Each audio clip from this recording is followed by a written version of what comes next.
அஸ்ஸலாமு அலைக்கும். நம்ம சத்து மாவு கொலக்கட்டை பார்க்கலாம். அதுக்காக நான் 1 கப்பு சத்து மாவு எடுத்திருக்கேன். அதோட கொஞ்சம் வெல்லம் அதையும் சேர்த்தாச்சு. உப்பு கொஞ்சம் சேர்த்துட்டேன். சேர்த்துட்டு தண்ணி ஊற்றி நல்லா மிக்ஸ் பண்ண வேண்டியதான். உதிரி உதிரியாக மிக்ஸ் பண்ணியிருக்கேன்.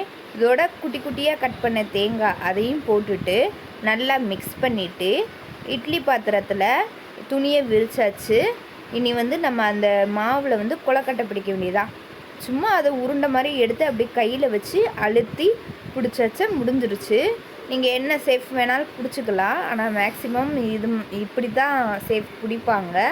அதனால் நானும் அது மாதிரியே பிடிச்சிக்கிறேன். எல்லாமே பிடிச்சி முடிச்சாச்சு. இதை அப்படியே நம்ம இட்லி சட்டியில் வச்சு அவிக்க வேண்டியதுதான்.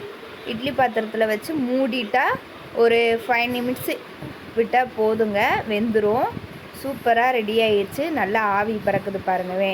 நல்லா சூடாக ஆவி பறக்க இதை சாப்பிட்டோம்னா நல்லாயிருக்கும். நல்லாவே வெந்துருச்சு பாருங்கள். இதை நான் உங்கள்கிட்ட பிச்சு காமிக்கிறேன் எவ்வளோ அழகாக இருக்குதுன்னு.